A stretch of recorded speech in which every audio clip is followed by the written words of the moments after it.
There's loads of great stuff in this episode, but listen, before we get going, I would love it if you could subscribe, but as well as that, just hit the notification bell as well, because as soon as there's a new episode or something fresh from all of us, you will get it first. But for now, grab a pen and paper, because I think you might need to make some notes on this episode. It's full of brilliant takeaways. Enjoy. Here we go. Nims Purja, welcome to High Performance. Thank you so much, and so glad to be here with you guys today. And Let's do it then. Let's start with the question we always begin with. What, in your mind, Nims, is high performance? Well, I think in my definition is about, somebody as a person, believing in yourself and pushing yourself against, what many thought is possible. It's about, achieving your own new possible. And of course, in order to achieve, those, high performance stuff, you need to have a kind of, like a mindset that is kind of, like designed in order to, achieve, this kind of, greater things. Let's talk then about the mindset, because the book Beyond Possible, you start by talking about having a force field of positivity from an early age. You kind of describe it in the book like you're almost bulletproof against the world because you just really believe in yourself. Now, how did you find that, Nims, at such a young age? Because there are people that on their deathbed have not managed to find a force field of positivity. Where did yours come from? To be completely honest, sometimes, I kind of believe that we all have that, but it's about recognizing those, the strong components that we all have in our life. And somebody could be strong in something else, and some could be strong in something else. But for me was what no one could take away from me was self-belief, or believing in yourself. Like throughout my life, I have worked with so many counterparts. Again, when I was in school, I had few friends, who were like senior than me. But then when we were on actually competing on the track and field, if I just looked at the size of those people that I'm against on the race, you can probably think, yeah, why you bother even starting the race? But then I believed that I could beat them. And then again, when I was going for the special forces selection from the Gurkhas, and just to give you a background, no one else from the Gurkhas had ever made into SBS. It was completely alien, because to be working with this SBS, you got to be not only good in land, air, and water, but the diving aspect, working underwater was a completely new world to me. And then people who come from Nepal is a landlocked country. Again, it's basic, it's standard that everybody, including my colleagues who joined the Gurkhas together with me, and even some of my senior like corporals and officers, say that Nims, forget about it. It's impossible. But then, if you look into detail and in depth of all this, is they don't know me. They can only like suggest, or they can only say, on assumption. But then I, as a Nims, or I as a person, I know I can do it. And that is the self-belief, because that's one thing no one can take away from you. Doesn't matter, who you are. Doesn't matter, who, there will be person in your life, that could be your mentor as well. Someone who you respect truly. But then again, they don't know you. So it's you who has got that self-belief. And as long as you believe from your chest and you put 100% into it, you put 100% commitment, and it's all there. So can I ask you then, Nims, that you speak quite powerfully about your two rules of life. One is that hope is God, and the second rule is that little things matter. And understanding that first rule gives you the power to dream big dreams, such as scaling these mountains or joining the SBS. But it was the little things, like when you learn about jokes so that you could integrate within the SBS culture. Would you tell us a little bit more about those two rules and how they've helped you live a high performance life? 100%, buddy. So like little things matter, and then it does matter on bigger operation or anything what we do in life. It's not the bigger things that makes the huge difference. It's about attention in details. And just to give you an example, obviously me as you know, as you can see, you know, I'm from Nepal, I'm brown, and I'm going on this selection. It's full of pretty much, you know, 200, you know, 6 foot tall, white looking man. And then in a selection, you say that you got to, you know, you got to stay as a gray man. So you still pass the test, everything, but then you are still undiscovered. As soon as the DS, which is directing stuff, they pick you up, you know, you are in shit, because it doesn't matter sometimes. If you make mistake in that big group, you can get away with it. But if they can recognize you, you are pretty much messed up. Anyway, so my thing was the special forces didn't wanted me. I wanted to be part of that group. And they don't have the criteria which is based upon my talent. I have to fit their criteria, which is like, yes, I have to be amazing operator, I have to have a common sense, I have to be physically fit, I need to operate every time with an unrelenting pursuit of excellence, but above all, I need to have a humility and humor. And and and, and, and as you mentioned over there, I was in selection and I was learning, you know, British jokes, because the sense of humor from Nepal is completely different. And I used to go into the, like, you know, into the Google page, and I was like, okay, British sense of humor, and I used to type them, and I used to kind of, you know, like read 5 or 6 and put them in my brain, and I used to kind of, you know, like tell them. But it's about how much you want to fit in the group, and then it is as much like those little details as you got to pay an attention. Now, going into the mountain, as you said, like, hope is God. I'm not a really religious person, you know. I don't really believe in God, but then I keep saying, you know, hope is God, because that's all what we have. Okay, as a human, if you imagine let's say for my example, okay, if I'm in SBS, if I'm in a war or somewhere else, then when there's if the bullets flying around, and when shit hits the fan, and if you're not like hoping that you're gonna win this war, that's like you give up the battle already. And exactly when you're climbing in the mountain, sometimes, you know, I was climbing at 75 km/h wind speed. It's so freezing cold. But then if you just give up your hope that you're gonna come alive from these big mountains, you're gonna die. Because, you know, hope is what it keeps us motivated. Hope is what it keeps us alive, you know, and that's what we have as a human. So Sounds to me, Nims, like your hope might one day be misplaced, or you might believe that you can do something and actually you might find out that you can't do it. But it almost feels like the one thing that you're not going to do is ever believe that you can't, because it feels like you don't see the benefit of believing that you can't do something. yeah, why? And if you think like you can't do something, why bother even talking about it? You know? And then I believe, you know, there is 8 billion population in Earth, and every one of us has got different talent. Like you, Jake, you got different talent to me. But what you're doing right now is you're nailing that. And then that's why you are good at, you know, you are so good at doing what you do now, because you are finding those details, and we all have. But you just have to find, you know, what you are good at, and that means, but equally, you all have to have a love for what you do, because there's no point, you know, like if you don't love doing something else, and if you're doing for force or just for the sake of doing it, you're not going to be at top level. So yes, you got to love what you do. Second, if you love what you're going to do, of course, you got to work hard for it. You got to, again, commit.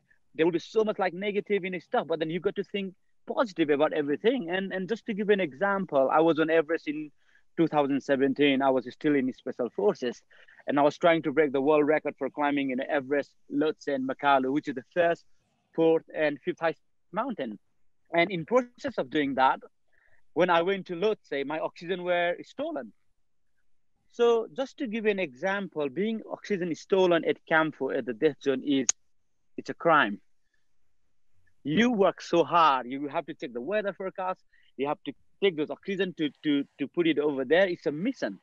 And literally when you went over there and your oxygen is not there, it's gonna drown you. And many people will just get angry, and they will just like blame on other people and they leave. But what I thought was, okay, Nims, come on, there must be something. And what I said was, okay, my oxygen was probably used for some emergency situation. Maybe someone is alive because it was, you know, somebody used it for rescue. That could be completely lie. But then I told my brain to believe in that positive thing, and I was happy. Okay, you know, somebody's alive maybe. But then sometimes you have to do it all. it's all about, how you cope with the situation. It's about, like, nothing is impossible. You just have to think outside the box sometimes. But then that leads us, Nims, to an interesting question about a topic that on this podcast really intrigues Jake and I, which is around this frames of reference. So what I mean by that is that I know that when you were growing up, your older brothers were in the Gurkhas. So I can see how that became an aspiration for you once to join them. But like you mentioned, there was no Gurkhas joining the SBS or breaking this record of 8 years by doing it in 7 months. Where do you learn to dream so big for things that are not necessarily within your reference points? Well, I don't have the exact answer for that, but for who I am, if I put my hands off my feet into something else, I want to be the best of that. For example, I joined the British military with the Gurkhas, but what is the best of the British military? It is UK Special Forces. There is nothing beyond that. That is the ultimate force we have in the world. So, and I wanted to be part of that elite group. And then, of course, serving with them after 10 years and coming with this project, that no one could have even imagined this. I happened to imagine that. And I felt like, okay, since I started climbing mountains anyway, why can't I come and completely do this? So being brutally honest, it's not ego or something else. If I do something, I think I thrive for the best. Otherwise, I may not probably don't bother doing it, So I think that's who I am. And I think every individual should be like that. We all have our strength and weakness. Don't just do stuff for the sake of doing it. If you just want to read the book just for the sake of reading it, what are you going to get it? All the students, all the youngsters, if you are reading something else, you learn for the lesson, you learn for the intelligence, you learn for the more knowledge. That's what your aim should be. Your aim should not be finishing the book. So it is a completely different mindset. Similar, but similar, different, I guess. But where did you develop that though, Nims?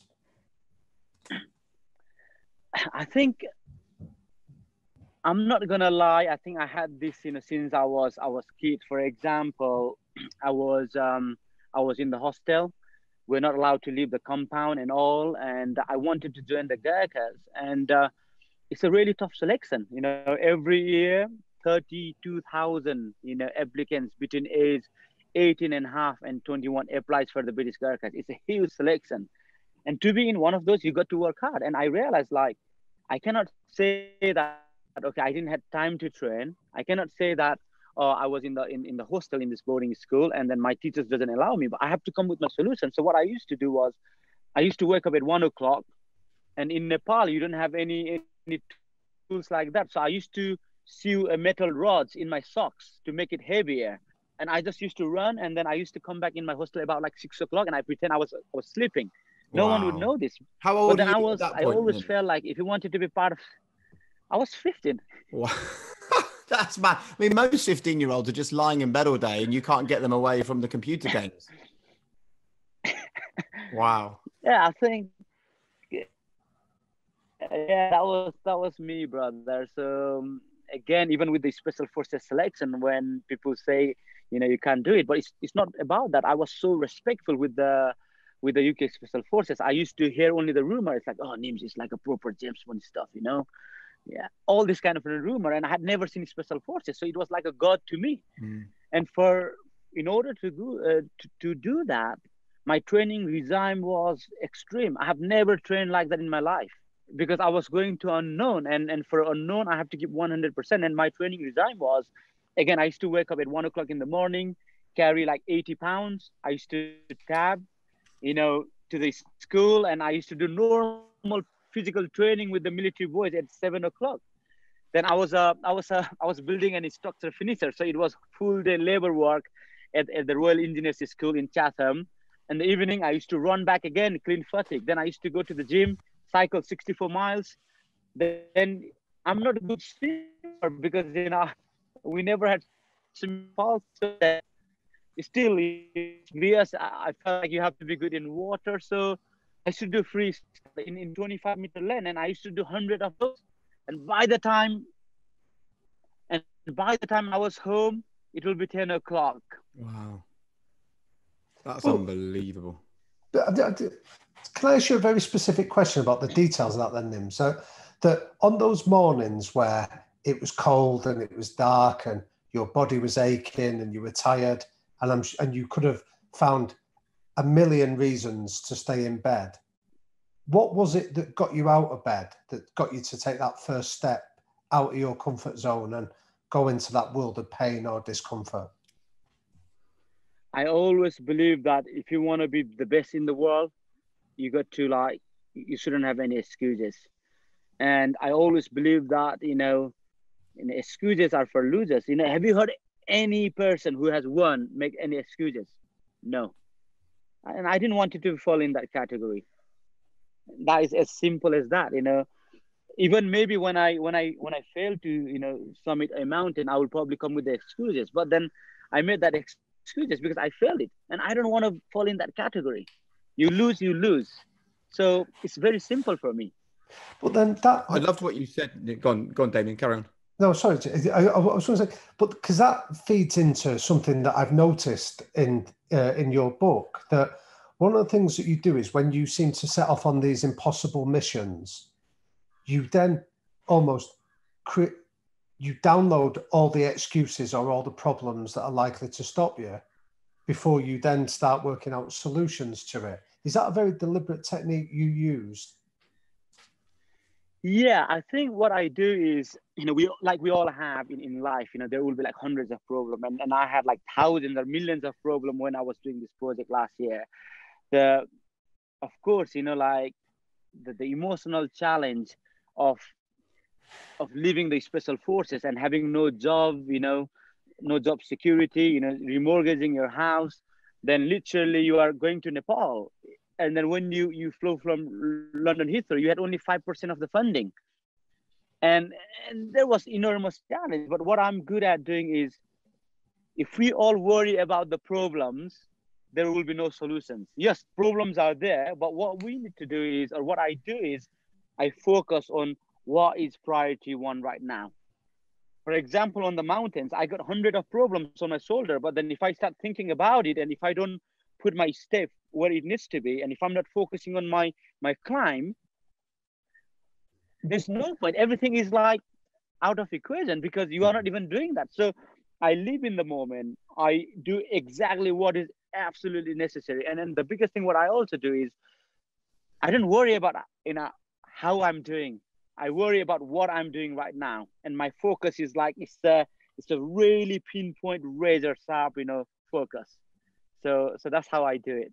So how do you marry up razor sharp focus of one foot in front of the other, 5,000 meters off the floor, halfway up a mountain, with knowing that you're going in the right direction for the bigger picture? Because that's the balance that I think people struggle with. They can focus on the minute, but they don't see the big, or they focus on the big and they don't deal with what's in front of them. Well, I think what I do is, of course, when you climb on these bigger mountains, not every step is like that. You will have some sort of, like when you're resting, you got a bit of time. And if you come with some idea, you just write it down. And then I think even when you are like going out for a long run, let's say you're trying to beat a marathon world record, you're not going to be focusing on every step for 2 hours. At some point your mind's going to wander around, but it's okay. It's okay to have that. But then you also be mindful of, like, okay, I'm here for the world record. I need to strike at this pace. But then those mindset could be something else. And sometimes I used to vision like, okay, Nims, there is all this painful, this like so much suffering, but then what's going to happen when you finish the project?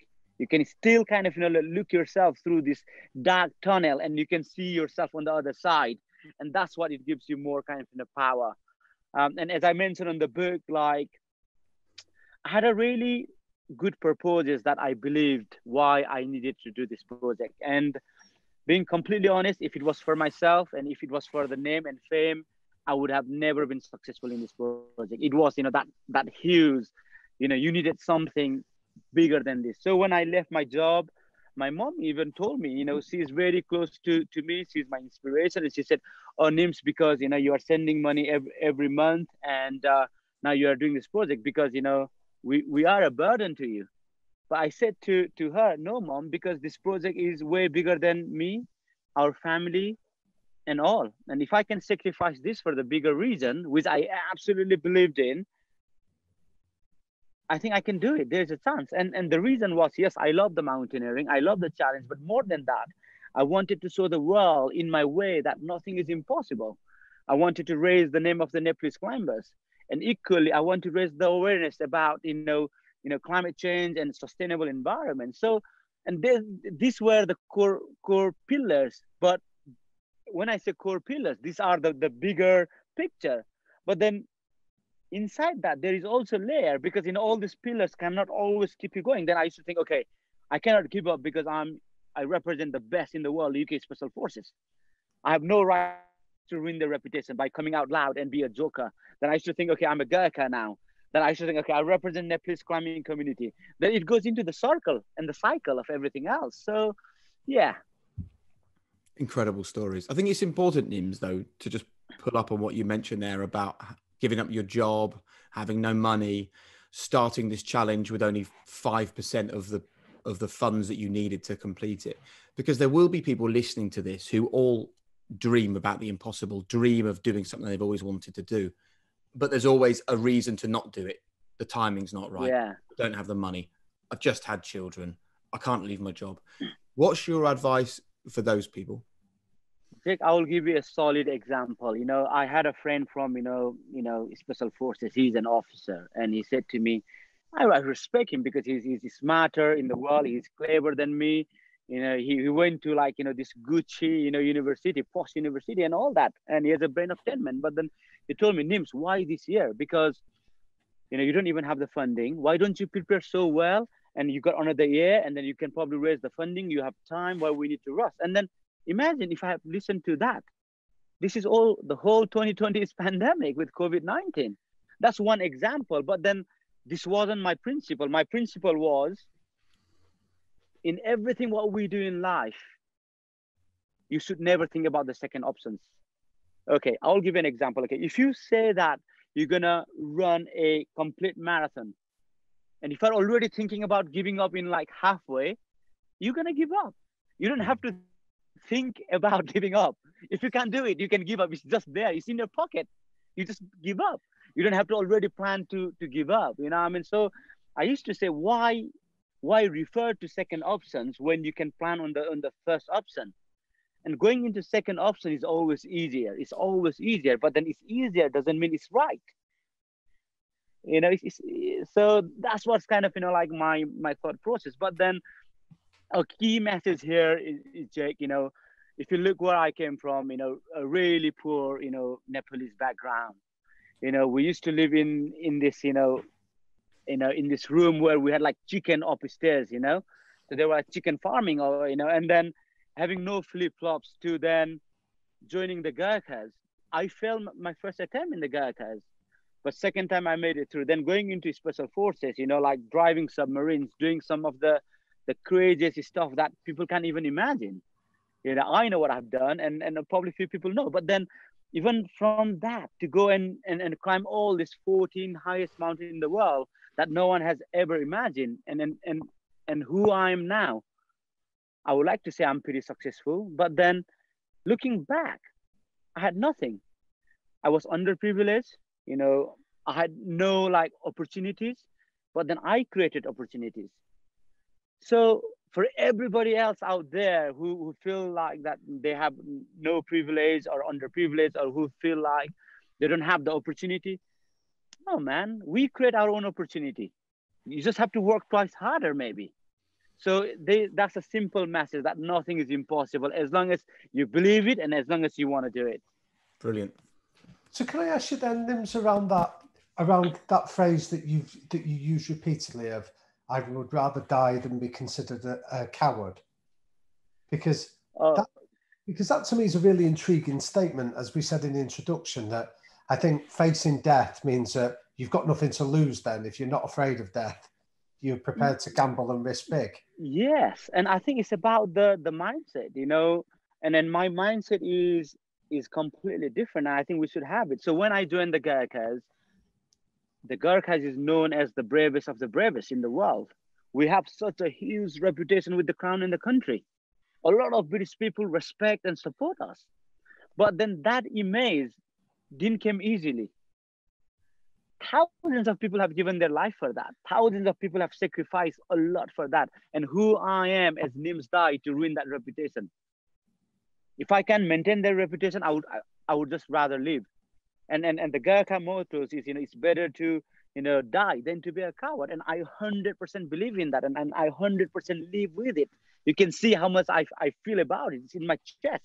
So if I have to give my life for somebody else in the world, it means nothing, because that is my God. But this is who I am. But then can I ask you, because I get that idea of having an identity of being a Gurkha and having that mindset, but then how do you balance that with the identity of being a husband or a son? Because there was that really interesting bit of where you spoke about your parents were sick and elderly when you chose to walk away from the pension and the security of a life in the special forces to go and pursue this dream. So how did you square those kind of decisions with the sacrifices your parents or your wife had to face? Well, at the end of the day, you got to be brutal honesty, and just to give you a good reason, it's also about I was first a Gurkha rather than I was a husband before. I married my wife later. Maybe it sounds a bit rude to the other people, but then equally, my wife will not be happy if I'm on the ward running away from the bullets, and then somebody say, "Oh, your husband was so coward that he leave his man and then he ran away from the battle." So that it's kind of like compliment each other. So you come from this family and nobody want to hear that. So that is the brutal honesty. As long as it's there's honesty and there's no lie in that, and there's a good purpose. It's very simple. What you're saying is this is who you are, Nims, and she chose to marry you for who you are. Yeah, and I think with every our brothers from armed forces, and I'm pretty much sure every wife out there wouldn't be really proud, or even mom or dad, they wouldn't be really proud when they figure out your son or daughter ran away from the war, and I don't think that will do any justice. So that is brutal honesty. There's a story you tell in your book about when you're looking for landmines and bombs. This story, I couldn't believe it. So you're looking for landmines and bombs. You're being very particular and careful. So one of your superiors asks if you're scared. You decide to show you're not scared by running around a room where there might be landmines. Mate, yes. But I struggle with that, Nims, because do you not suffer with fear? Mate, I do have a fear, buddy. We all have a fear, but it's all balanced. I'm doing that job for a purpose. We are clearing the compound for Royal Marines 40 Commando. Okay, and if I haven't done my job properly, as in it's my fault. But then it will go to the Gurkhas. And as I said, that reputation wasn't mine. I didn't build that reputation to destroy it just because I wasn't doing my job properly, or because some commander is asking me to rush in the job. And I said, look, brother, I can't Skype on this one, because at the end of the day, it's not your and my reputation. It's the whole unit. And look, if you think I'm scared of doing this one, you know what? Don't even bother. I threw my Valen away and I just walked around. Just to prove your point, I'm not scared. I'm just doing my tasks properly, which everybody should have done it. But this is me. Wow. What a story, Damien.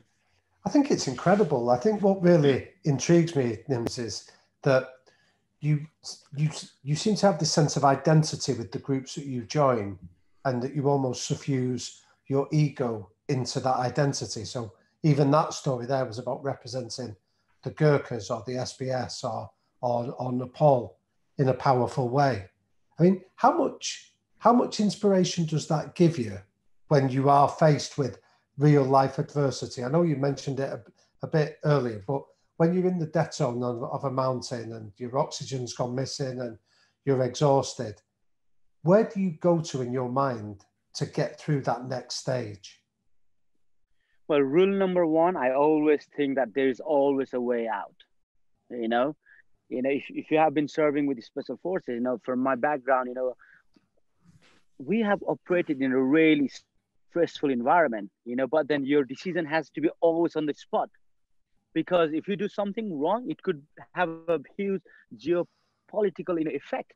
It's just because you as a member of UKSF didn't manage to do that. That's why it's so important that you got the selection right. That's why it's a 6-month selection and all that. But then going into the mountains, when I have all these problems, who doesn't have problem in life, brother?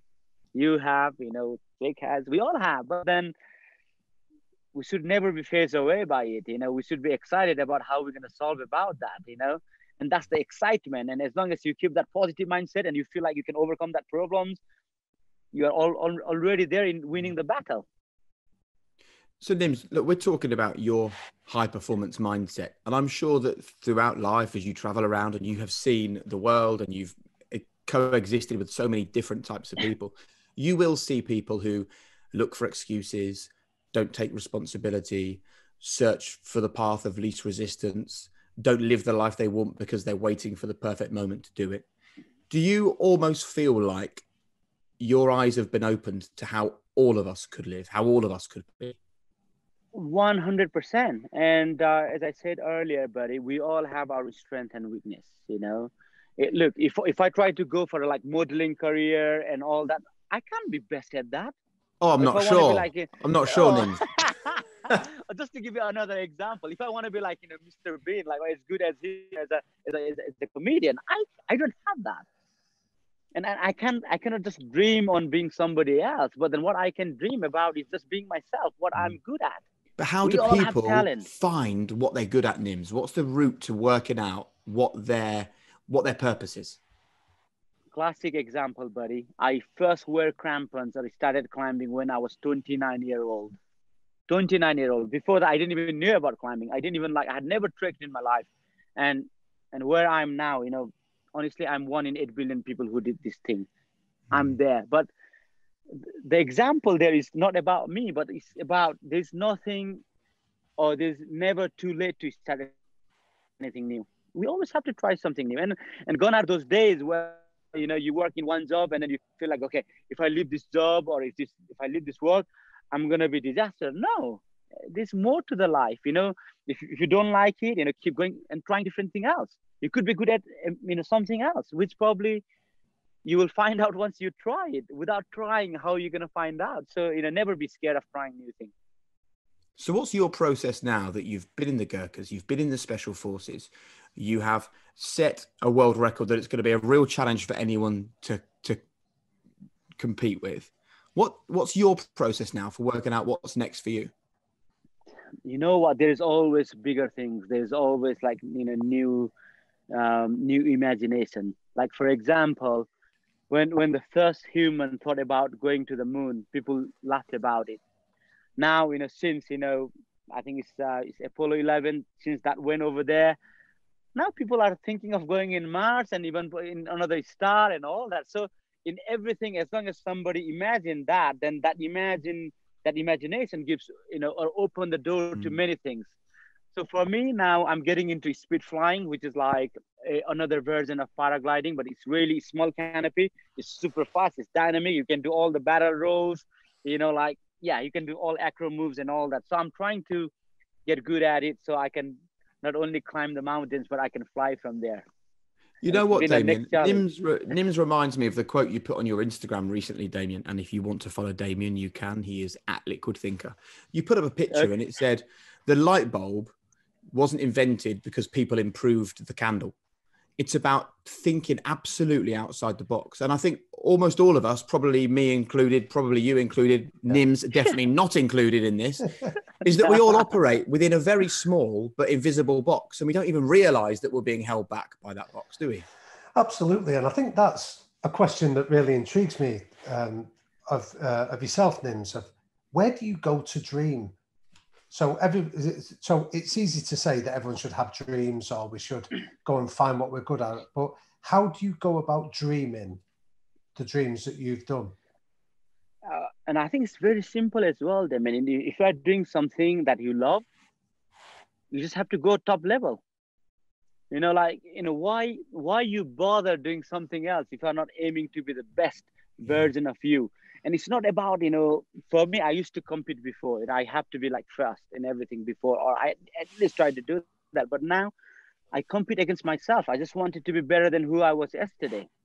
And as long as I achieve my new possible, I'm happy. So I think it's very simple. It's basic. But then even to achieve your new possible, you got to give 100%. Oh, it's so inspiring, isn't it, Damien? I mean, whether you want to host a podcast, be a teacher, drive a bus, or be a gardener, or be in the special forces, Exactly. that's not the issue. The issue is be the very best you can be. Yeah, I think it's incredible. Exactly. And you give an example that, like, if you are being a gardener, and then if you don't went to the bed after working a full day in your garden and just say, yes, Nims Dai, you get 100% effort in gardening today, and you can sleep in peace, then that's job done. But if you feel like, oh, I didn't do that properly over there on that path, I left it, I was lazy and all, that's not 100%. So, and there's Nims, no you're so inspiring. Oh, but Nims, so what do you do to review at the end of a day? So when you're on the mountain and you've done a hard day climbing, how do you go about that review of checking in with yourself to know that you've given 100%? So you will know it in your chest, buddy. And that's the whole thing about, this project, which I've written in the book Beyond Possible. It's about not trying to satisfy anybody else, but it's about the self-satisfaction. For example, that rescue I did in 2016, when I wasn't even meant to be climbing Everest, I was climbing Everest in my tour between in Afghanistan and all. It was like completely under radar Everest expedition. I rescued that girl, and yeah, of course now she's alive. But then from that point, what I thought about was like, okay, in special forces, when we go out on a mission, we always do a debrief more about what went wrong and what we could do in order to be a better operator. From that experience, I was like, okay, even though I wanted to climb Everest without oxygen, it's not about that. I just saved someone's life, and I'm so fast when I got oxygen from 8,000 meters. So I take oxygen from Camp 4, which is the highest camp in any mountains. And the decision-making process was, if I have that, doesn't matter if she is at 8,500 or 8,600, I can give my oxygen and I can save someone's life. So that was the thought process. And then let's say just for my ego process or something else, I have done completely different. But then when I went to the bed and I felt like, oh, wish I could have done that, then there's no satisfaction. That will keep digging you. And also equally, let's say you try to do a best, like a mile and a half run or a full marathon. But then at some point, if you're just chilling out, then when you go back and you say, okay, my timing was that, but I could have done more. So there's always regret. But then if you had given 100%, nothing left, you'll be like, oh, that's it. I had nothing left there. And that's the satisfaction you get, I guess. And there'll be people, Nims, listening to this, like me, feeling absolutely inspired by you. The fact that you take 100% responsibility for everything, the fact that you think big, the fact that the only thing that restricts you is your power to dream and believe. What happens if they listen to this podcast, they think, right, yep, that's it, I'm going to do it. They walk out the room and someone says something that knocks them back or tells them they can't or brings negativity into their world. How do you deal with that? Because there's no way that you can be the first ever Gurkha in the SBS or the first man to climb mountains as you have done in the time you have done without loads of people around you saying you can't do it. Yeah, the simple answer here is always be true to yourself. You can lie the whole world, but you will never be able to lie yourself. So for example, if I say here now and I say, okay, tomorrow I'm going to go and do this run, 10-kilometer run. I haven't said anybody else, I haven't announced it. But then if I don't wake up and if I don't do it, just because it's raining and all, that's not you being true to yourself. You are just saying because no one has seen it, and just because you haven't told the world. It's about self-discipline. And that's why I keep saying, discipline is not good enough to be ultimate. You need to be self-disciplined to be number one. Matter? Do other people's opinions of you matter? Mate, if you try to please the whole world, I give you 100% guaranteed that you will never be able to please all of them and not even yourself. Just be true to yourself. Do what you think is right, what you believe is right. And as long as you can have that hand in your chest and said, okay, that's what I believed, and that's what I did. That's job done. It's very simple. Like who has like ever pleased the world? Not even Muhammad Ali, brother. Not even Usain Bolt. Not even like in Albert Einstein. There were always some like these negative haters. You know, there were always people who comment on the back. But you know what? That's also a good thing, because that makes you push further. So just take that into positive energy, crack on, and do what you need to do. What's difficult at the moment, though, Nims, is that with social media, people are being judged all the time. If you go on to Instagram or go on to Twitter, people are sharing their opinion of you. And what is the phrase? Comparison is the thief of joy. We're all comparing ourselves to other people. We're being judged by other people all the time. How do we stop being a society that does things for the wrong reasons, for external validation? Mate, you are absolutely bob on. You know, like, again, we all are different. We are human. Okay. If you are one of those person that you got to like say, okay, I'm going to be number one, then learn from Michael Jordan. You know, if you want to be like, if somebody says you and your aim is just to put him down, try to be like him. But then have you seen how much work he did? No one has seen that. He worked so hard and he did so much in order to be the number one. That's one attitude. But like me, for people like me, I was like, yeah, you can say whatever it is, brother, but your opinion doesn't matter. What I'm trying to do here is I'm trying to be the better version of myself. I'm trying to be the best version of myself. I'm not trying to be the world handsome man. I'm not trying to be the world, I don't know. Wherever you go in the world, you always find someone stronger, someone better than you at something else, someone smarter than you at something else, someone, yeah. But then if you try to chase all of them, you will lose yourself. And it's not about getting lost in this bubble. It's about finding your true principle. You believe in that, and it's about you. Because at the end of the day, no one can be happy for you if you're not happy. So, Nims, can I ask a question? That given how infectious and passionate you are around this message of being yourself, how did you manage to be the grey man in the SBS that they were looking for? Mate, I could never be a grey man, because obviously, you see, brown, handsome guy here, and coming from Nepal, you can get pinged from miles away, man. You're like, they make mistake, like, hey, you. Yeah, it's like straight away, weapon over your head and start running around the trees. So yeah, it was pretty tough, for me. But then equally, when I went to like different, operational zone, mostly, like in Afghanistan and, like all those countries, I could kind of blend in well as well. So we all have an advantage and disadvantage. It's about, making them use to your advantage whenever it is.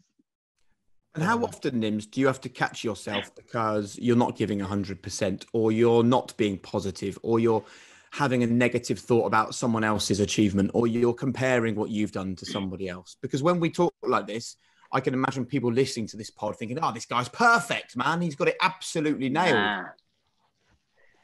Mate, 100%. You always, have a bit of doubt in yourself. You always have, we are human. We'll get angry as well. Sometimes, people comment on whatever it is. And those are the people literally who has never been on the mountains, and they complain from the decks. You know what I mean? And then you get angry, but then you got to think from the wider perspective. Has he even tried doing what you have done? No. Has he been in the arena? No. So then that doesn't matter. If you try to, like, again, listen to everybody else and try to please everybody else, you'll be a very sad person, guys. So just do what you feel is right, live your own life, be happy. And I keep saying now, for us, gone are those days where we used to think about, all this race and all, but now, I'm moving the topic here, Jack, which is really close to me. I really believe that, there's one race in the world. It's a human race. So when you look at even my project, I never took the flag of Nepal. I never took the flag of, Great Britain. Even I was from the special, forces and UK, all that. It was pure for the human endeavor. And then I think people need to think from the bigger perspective. And if people are open to the ideas, I think we're going to have much more healthier and happier world. So in 50 years' time or whatever, Nims, when you're on your deathbed, what do you want people to describe your impact that's been? I hope people will describe me as, through what I have done, people can, imagine the impossible. For me, if you think, from a little village boy with no flip-flops to where I'm now, I didn't even thought about this as me as well. But then, it happened.